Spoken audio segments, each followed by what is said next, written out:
구약성경 시편 34편 1절에서 10절까지 말씀을 제가 봉독해 드리겠습니다. 내가 여호와를 항상 송축하며 내 입술로 항상 주를 찬양하리이다. 내 영혼이 여호와를 자랑하리니 곤고한 자들이 이를 듣고 기뻐하리로다. 나와 함께 여호와를 광대하시다 하며 함께 그의 이름을 높이세. 내가 여호와께 간구하며 내게 응답하시고 내 모든 두려움에서 나를 건지셨도다. 그들이 주를 앙망하고 광채를 내었으니 그들의 얼굴은 부끄럽지 아니하리로다. 이 곤고한 자가 부르짖음에 여호와께서 들으시고 그의 모든 환난에서 구원하셨도다. 여호와의 천사가 주를 경외하는 자를 둘러 진치고 그들을 건지시는도다. 너희는 여호와의 선하심을 맛보아 알지어다. 그에게 피하는 자는 복이 있도다. 너희 성도들아 여호와를 경외하라. 그를 경외하는 자에게는 부족함이 없도다. 젊은 사자는 궁핍하여 줄일지라도 여호와를 찾는 자는 모든 좋은 곳에 부족함이 없으리로다. 아멘. 우리 옆 사람과 함께 인사하겠습니다. 말씀에 은혜 되십시오.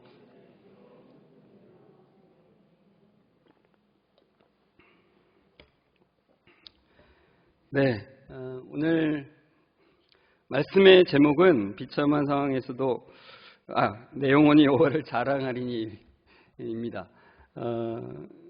제가 여러분에게 질문을 먼저 드립니다. 비참한 상황에서도 자랑할 수 있을까요?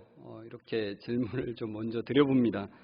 여러분, 지금 다윗은 아주 비참한 상황에서 이 시를 쓰고 있습니다. 그런데도 그는 하나님을 찬양합니다. 하나님을 자랑스럽게 생각하고 하나님을 자랑합니다.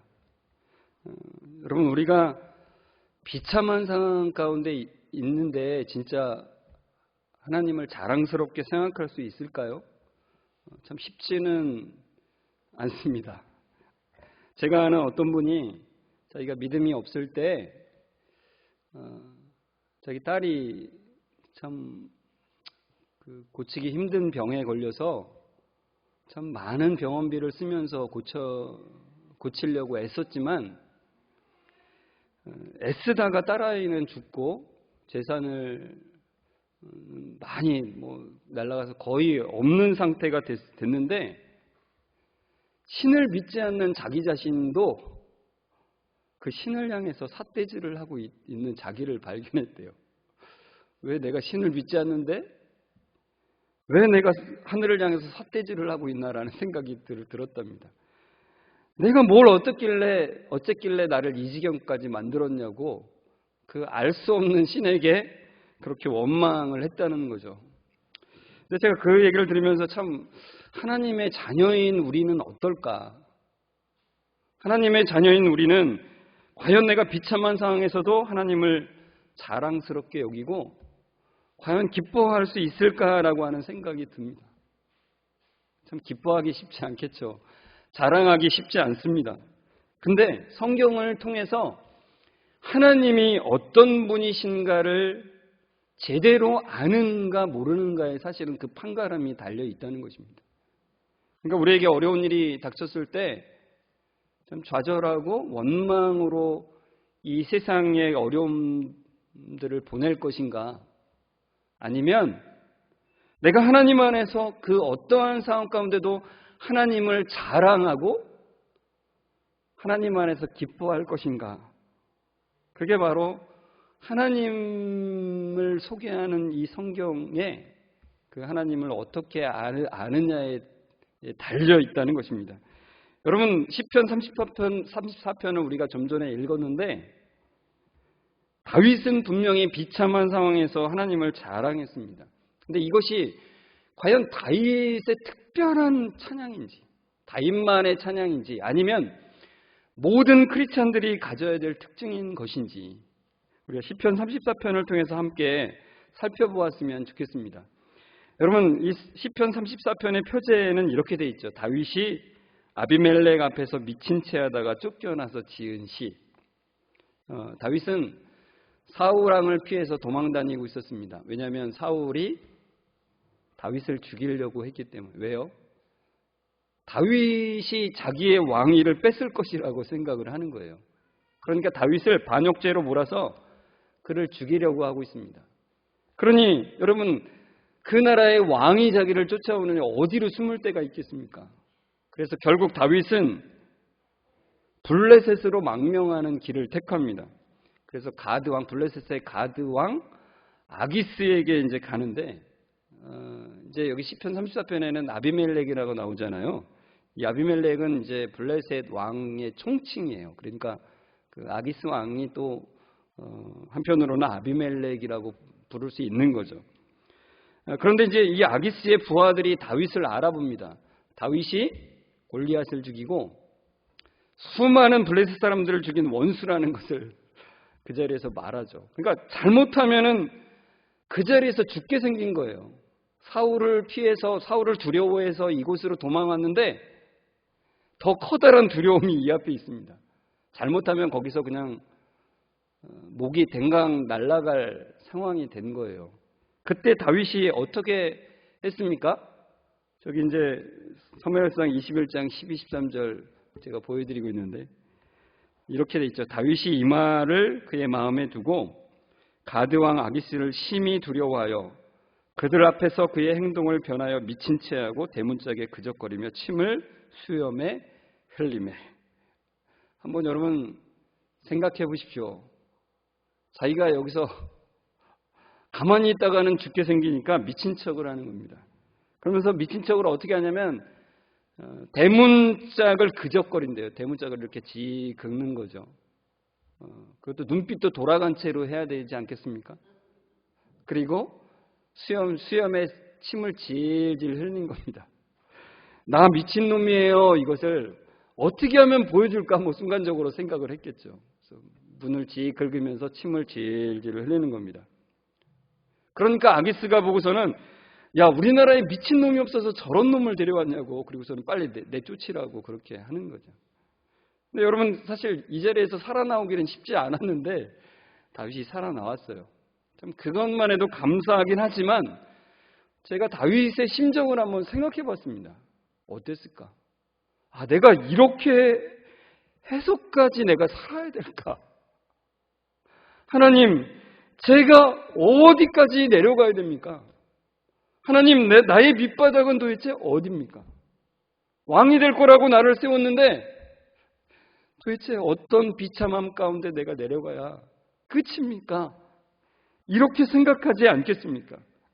그런데 그가 이 일을 겪고 나서 이렇게 찬양하는 거죠. 내가 여호와를 항상 송축하며 내 입술로 항상 주를 찬양하리이다. 내 영혼이 여호와를 자랑하리니 곤고한 자들이 이를 듣고 기뻐하리로다. 나와 함께 여호와를 광대하시다 하며 함께 그의 이름을 높이세. 내가 여호와께 간구하며 내게 응답하시고 내 모든 두려움에서 나를 건지셨도다. 이렇게 찬양해요. 그러니까 그는 상황에 따라서 하나님을 높이고 안 높이고 이렇게 하는 게 아니라, 상황에 따른 게 아니라 항상 하나님을 찬양한다라고 고백을 해요. 그리고 다른 사람을 향해서도 여호와 하나님을 자랑한다라고 고백을 하죠. 그 자랑하는 것을 곤고한 자들이 듣고 기뻐한다고 했습니다. 여기서 이제 곤고하다는 말은 원어상으로 보면 온화한, 겸손한 그런 뜻인데 그 뜻과 더불어서 비천하다는 뜻이 있어요. 그러니까 굉장히 낮다 또는 비참하다라고 볼 수도 있는 뜻이에요. 그러니까 여러분, 다윗이 하나님을 자랑할 때 그것을 듣고 기뻐한 그 곤고한 자들은 도대체 누굴까요? 그게 이제 사무엘상 22장에 이제 나오는데요.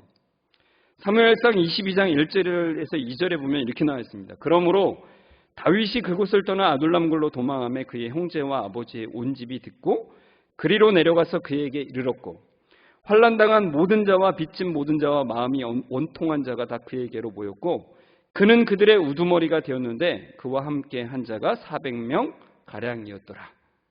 그러니까 다윗이 미친 채 하고서 간신히 살아나와서 이제 블레셋 가드를 떠나서 아둘람굴로 도망칩니다. 근데 아둘람이라는 곳은 이제 동굴이 많은 지역이에요. 그러니까 그냥 한 동굴을 말하는 게 아니라 동굴 지역입니다. 숨기 좋은 장소죠. 그러니까 누가 쫓아와도 이 동굴로 숨었다가 저 동굴로 숨었다가 왔다 갔다 할 수 있는 그런 곳이에요. 근데 이곳에 그의 형제들과 아버지의 온 가족이 온 거죠. 왜 왔겠습니까? 역적의 집안이니까 어디 갈 데가 없지 않겠습니까? 잘못하면 죽임을 당하는데. 그리고 거기다가 이제 가족뿐만 아니라 망하고 억울해서 분노가 쌓인 자들이 모이는 거예요. 다들 너무너무 비천하고 곤고한 상태인 거죠. 근데 그런 곤고한 자들이 20대의 청년 다윗을 바라보고서 모인 것입니다. 이 400명은 모두 다윗처럼 곤고한 자들이었고 피곤하였고 참 인생이 고달픈 그런 자들이었습니다. 더 이상 낮아질 게 없는 비참한 자들이었습니다. 그러니까 다윗은 가장 비참한 일을 당했고 자신만 바라보는 비참한 400명이 따르고 있고 그 상황은 불편하기 그지없는 비참한 굴속 환경에 있다는 겁니다. 그러니까 여러분 이 시편 34편은 이렇게 정의할 수가 있어요. 정말로 비참한 사람이 비참한 상황 속에서 비참한 사람들에게 믿음으로 외치는 노래, 이렇게 볼 수 있어요. 다시 한번 말씀드릴게요. 시편 34편은 정말로 비참한 사람이 비참한 상황 속에서 비참한 자들에게 믿음으로 외치는 노래라는 겁니다.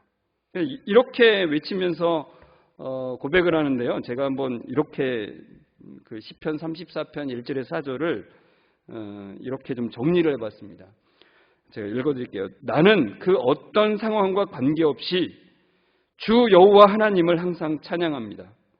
나는 그 어떤 상황과 관계없이 주 여호와 하나님을 항상 자랑합니다. 곤고한 자들이여 하나님으로 인해 기뻐하십시오. 그 하나님은 전지전능하시며 영원하신 하나님이십니다. 우리를 이런 상황 가운데서도 놓지 않으시고 지키시는 선하신 하나님이십니다. 우리 다 함께 우리 머리로는 다 담을 수 없는 그 광대하신 하나님을 높이 찬양합시다. 이렇게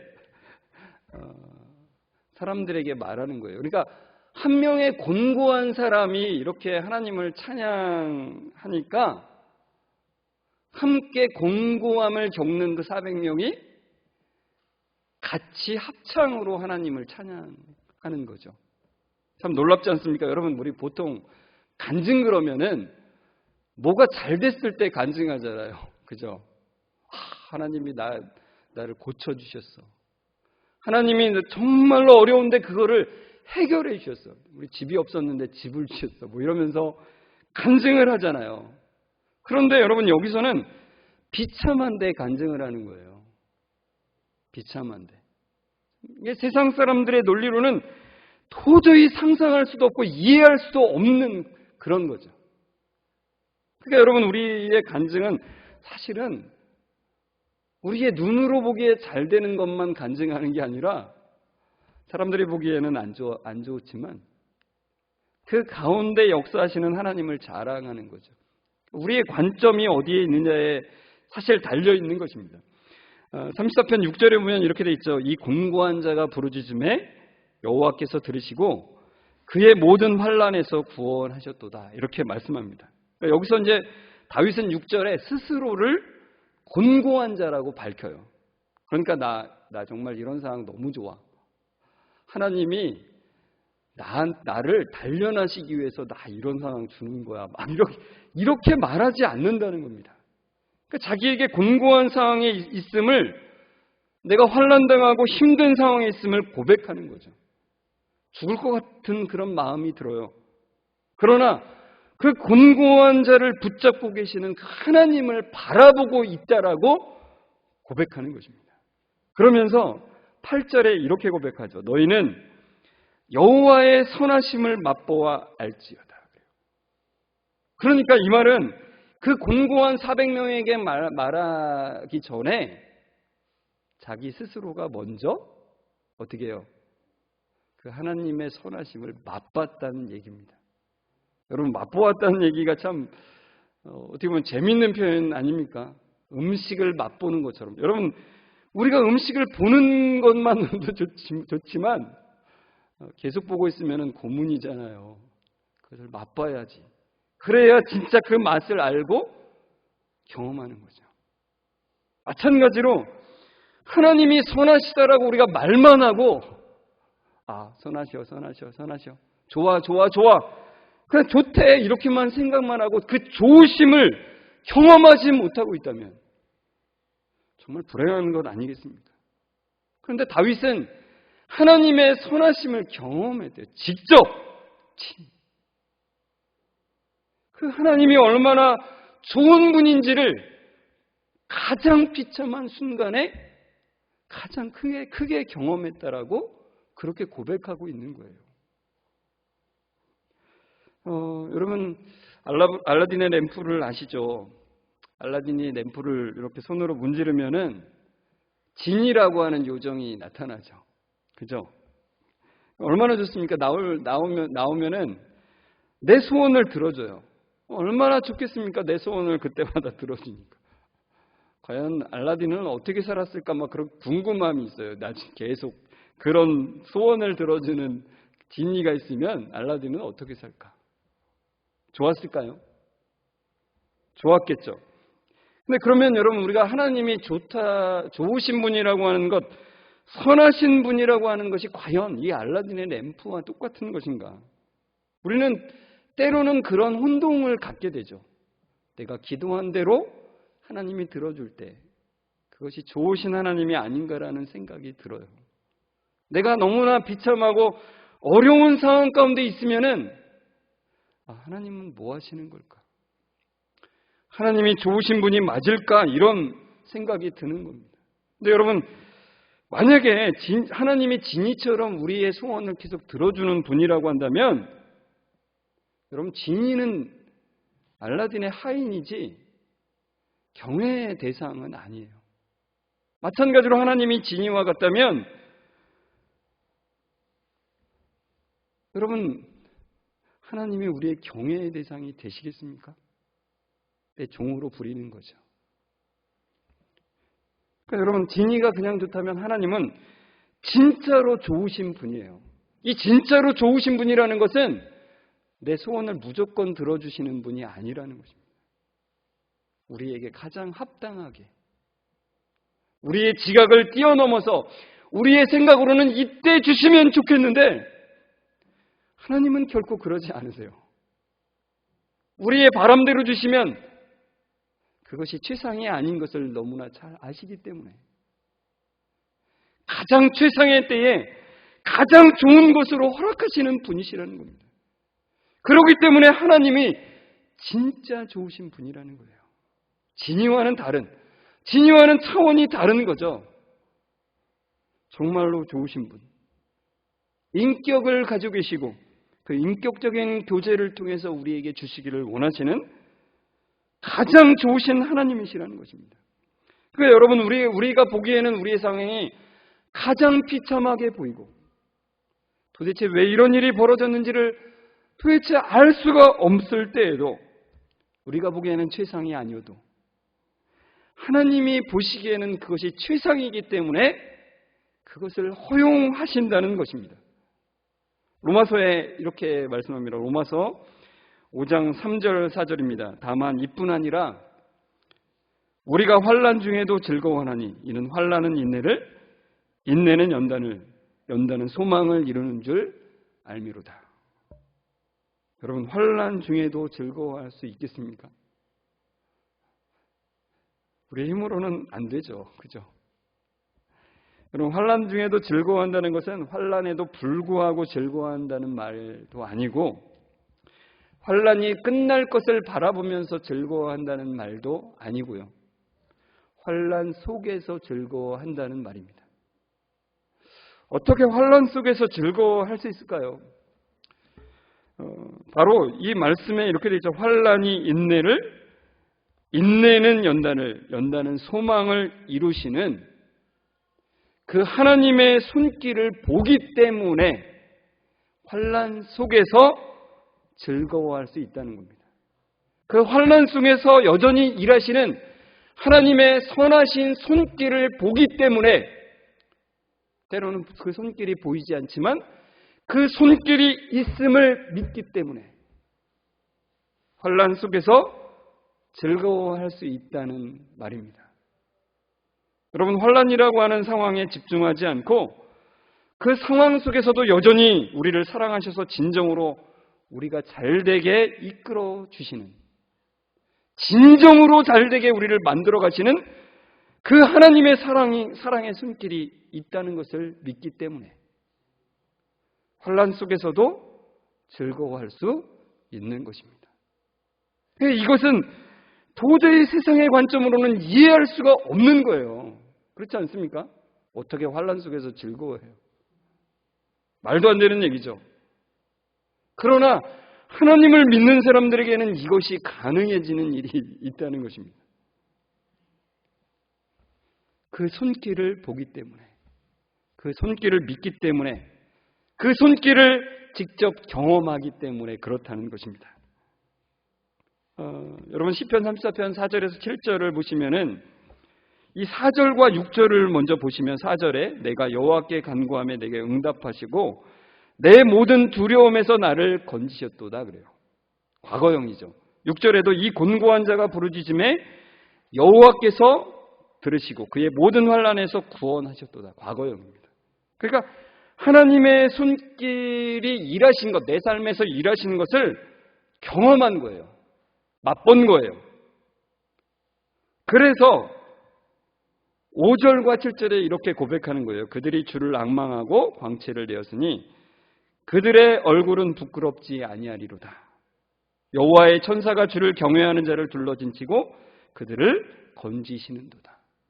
그러니까 여러분, 우리의 과거 속에서 하나님의 선하심을 맛보았기 때문에 하나님은 지금도 앞으로의 모든 삶 가운데도 그 선하심의 손길로 우리를 인도하실 것이라는 고백을, 그 믿음을 가질 수 있는 것입니다. 바랄 수 있는 거예요. 소망을 가질 수 있는 거예요. 그러니까 과거, 현재, 미래에 하나님의 선하심을 맛보았고 맛보고 맛볼 것입니다. 주님 안에서 이렇게 복된 자가 있을까요? 감사합니다. 이렇게 나가는 것이죠. 그러면서 8절을 보시면 이렇게 돼 있죠. 너희는 여호와의 선하심을 맛보할지어다 그에게 피하는 자는 복이 있도다 그럽니다. 여러분, 여기서 복이 있다는 말은 행복하고 만족하다라는 뜻입니다. 그러니까 하나님 안에 있는 자는 만족된 거예요. 행복한 거죠.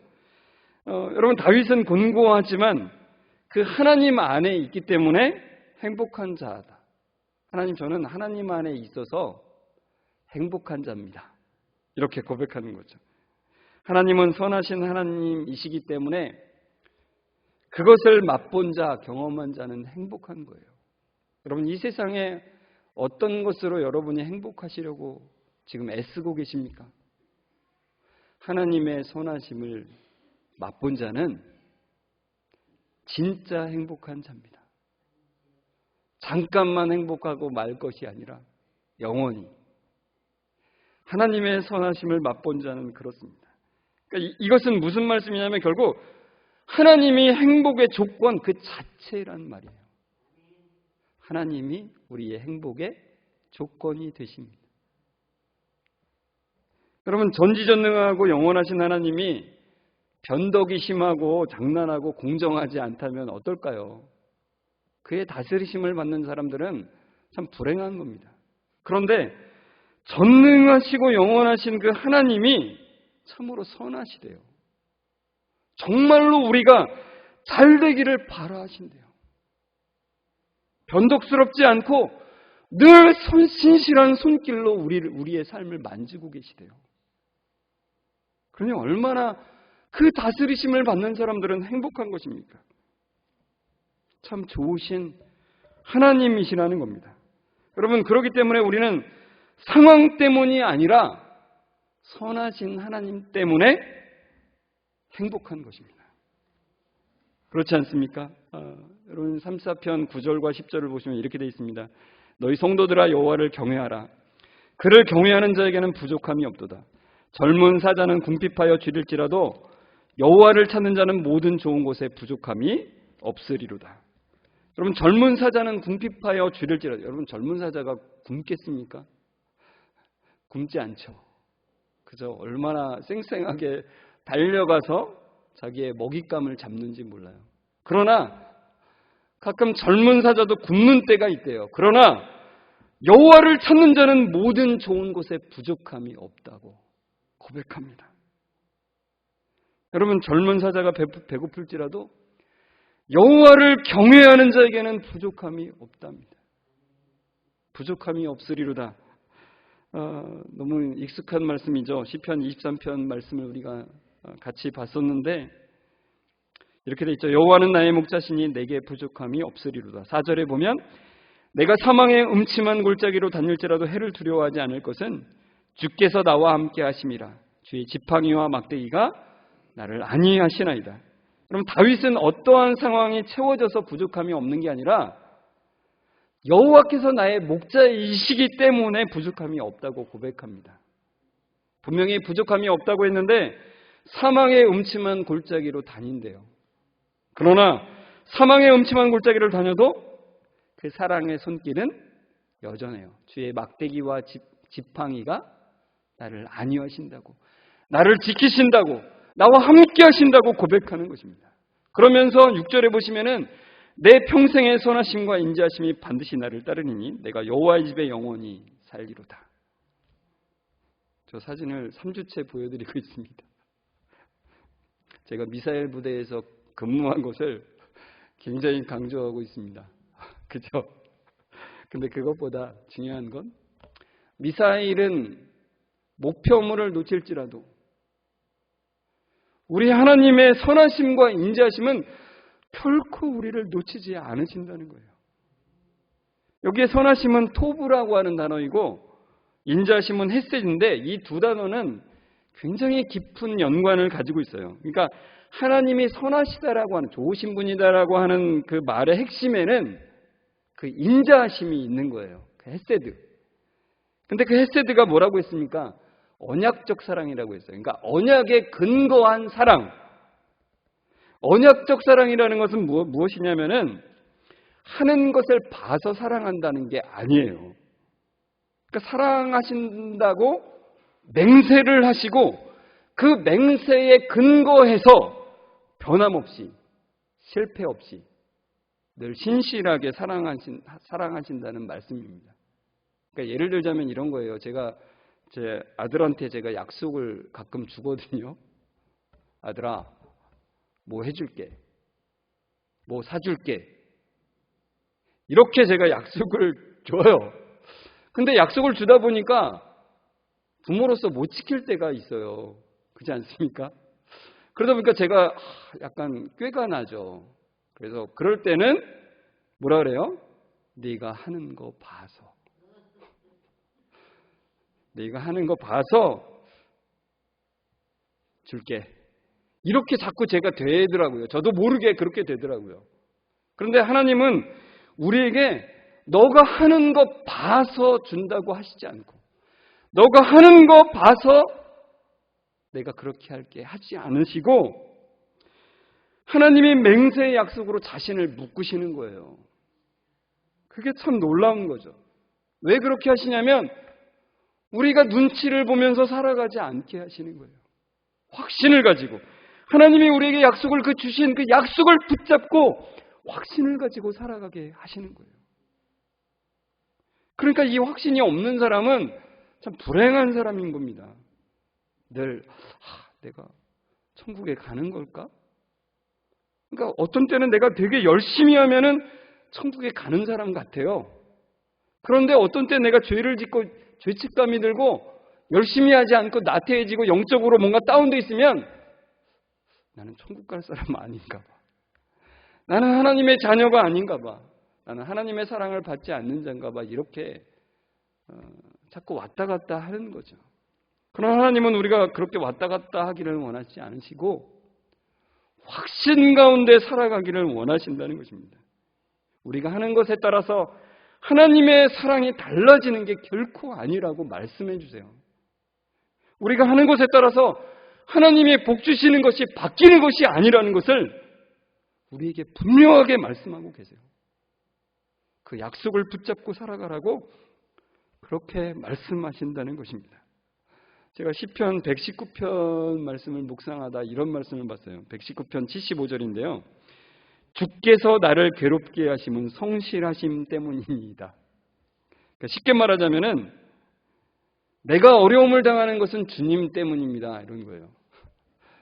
굉장히 원망하는 말 같지만 그런 말이 아니라 내가 어려움을 당하는 것은 이 내 어려움은 주님의 신실하심 때문이라는 거예요. 주님이 신실하게 일하시기 때문에 내가 이런 고난도 받는 것입니다라는 거죠. 지난주에 어떤 분이 저한테 연락을 하셔가지고 이런 얘기를 하시더라고요. 자기가 어떤 분하고 이야기를 나누는데 자기의 고난, 어려움을 얘기를 해줬대요. 그랬더니 그분이 그 이야기를 듣고는 야, 그 정도는 참 편한 고난이다. 그래, 그럼 편한 고난이 뭘까요? 그 얘기는 그거죠. 그 옆에 분이 자신의 고난에 대해서 듣더니 그보다 더 엄청나게 힘든 사람들 많아. 그러니까 그런 편한 고난은 쭉 가져가자. 이렇게 얘기를 했대요. 그러면서 하는 말이 그 옆에 사람이 뭐라고 그랬냐면은 그 힘든 것이 지나가면 다음 고난이 올 거니까 그 고난을 붙잡고 있어. 고난이 없을 수는 없거든. 그러니까 이런 말씀 때문에 그런 거죠. 주님으로 인해서 우리에게 고난이 있다는 거죠. 그런데 제가 이렇게 대답해 줬어요. 어떤 고난을 가지고 있으면은 다른 고난이 안 온다고 생각하는 거는 참 인간적인 생각입니다. 그렇지 않습니까, 여러분? 내가 어떤 고난 하나를 받고 있으면 다른 고난이 안 오나요? 안 그래요. 고난이 2중, 3중으로 올 수 있습니다. 우리가 알 수가 없어요. 근데 사람마다 저마다의 어려움이 있지만 그게 어떤 사람이 더 쉽고 어떤 사람이 더 어렵다라고 우린 판단할 수가 없어요. 우리가 보기에는 저 사람은 참 쉬운 고난을 당하고 있구나 이렇게 생각할지 모르지만 그 사람에게는 가장 어려운 고난입니다. 그러니까 여러분 다른 사람과의 비교를 통해서 그 정도의 고난은 괜찮다라고 생각하기보다는 그걸로 안심하기보다는 이 하나님이 우리에게 주시는 그 언약 하나님의 맹세를 붙드십시오. 왜냐하면 그것은 변하지 않는 하나님의 사랑이기 때문에 그렇습니다. 여러분 시편 34편에서 다윗이 고백하는 것은 이런 거예요. 정말 비참한 상황에서도 하나님을 자랑스럽게 여깁니다. 왜냐하면 그 곤고함 속에서도 하나님은 여전히 나를 만지시고 나를 이끄시는 하나님, 나에게 최선의 것을 공급하시는 하나님이시기 때문이라고 그는 고백하는 것입니다. 하나님은 무작정으로 우리에게 잘해주시는 분이 아니라 진정으로 잘 되는 길로 인도하시는 분이시라고 고백하는 거예요. 우리가 하는 것을 봐서 우리를 사랑하시는 분이 아니라 언약을 주시고 그 언약에 근거해서 변함없이 사랑하시는 하나님이시라고 우리에게 말씀해 주는 것입니다. 여러분 그 하나님의 손길을 보면 우리는 하나님을 자랑할 수밖에 없습니다. 그 손길을 맛보면 하나님이 우리 행복의 조건 그 자체임을 알 수가 있습니다. 그 손길을 바라보면 하나님으로 인해 기뻐하는 은혜가 우리 가운데 있다는 것입니다.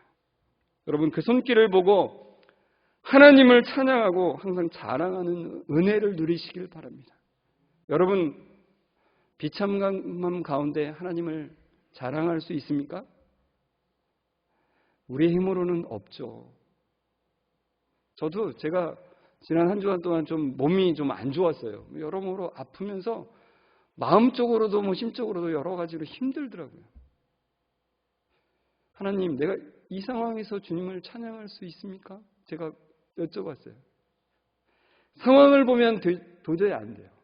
그러나 그 가운데서도 여전히 저의 삶을 만지시고 인도하시는 하나님의 손길을 보니까 기쁨이 다시 일어나는 거죠. 여러분의 어떤 상황이 여러분에게 있습니까? 저는 다 알지 못하지만 하나님은 아십니다. 그 모든 상황 가운데서도 주님이 만지심, 주님이 함께 하심을 붙드시며 하나님을 자랑하는 은혜가 여러분들 가운데 함께 하시길 주의 이름으로 축원합니다. 우리 찬송가 288장 함께 부르시는데 지난주에도 제가 보여드렸죠.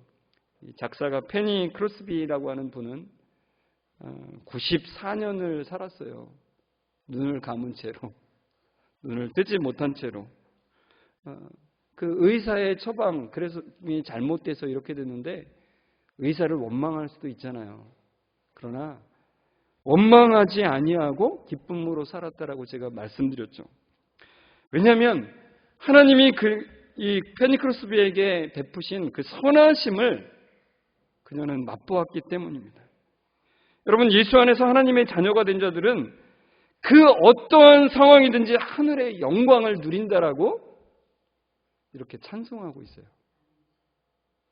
그 어떠한 상황에서도 하나님의 선하심을 맛보는 은혜의 주시기를 소망하면서 우리가 같이 이 찬양을 불렀으면 좋겠습니다. 예수를 나의 구주 삼고 성령과 피로서 거듭나니 이 세상에서 내 영혼이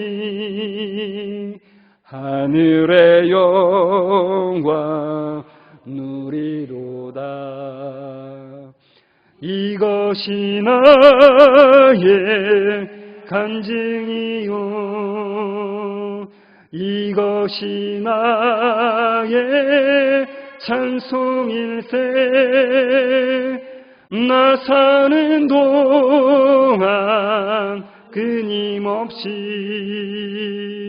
구주를 찬송하리로다. 예수를 나의 구주 삼고 예수를 나의 구주 삼고 성령과 피로서 거듭나니 이 세상에서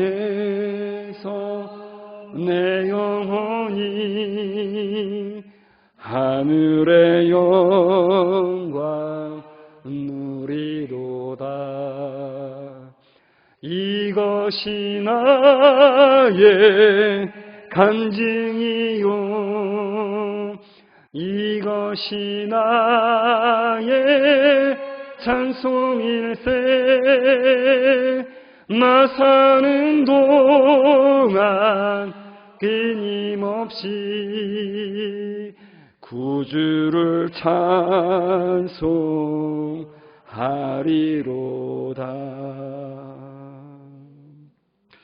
사랑의 하나님, 늘 우리를 가장 좋은 길로 인도하시니 감사 찬양을 올려드립니다. 하나님, 우리는 여전히 보이는 것이 중요해서 하나님께서 최상의 길로 이끄심을 믿지 못할 때가 많습니다. 주님, 우리의 눈을 열어주시고 하나님의 손길을 보게 하여 주옵소서. 하나님의 선하심을 맛보게 하여 주옵소서. 다른 어떤 것으로 행복해하는 것이 아니라 오직 하나님으로 인해 기뻐하는 은혜를 날마다 누리게 도와 주옵소서. 하나님으로 인해 어떠한 상황 가운데서도, 비참한 상황 가운데서도 하나님을 항상 찬양하고 하나님을 자랑하는 은혜를 누리게 하여 주옵소서. 하나님, 우리 성도들 한 주간 살아갈 때에 언약을 주시고 변함없이 사랑을 베푸시는 하나님의 선하심을 더욱 깊이 경험하는 한 주가 되게 하여 주옵소서. 주님께 영광을 올려드리며 예수님의 이름으로 기도드리옵나이다. 아멘.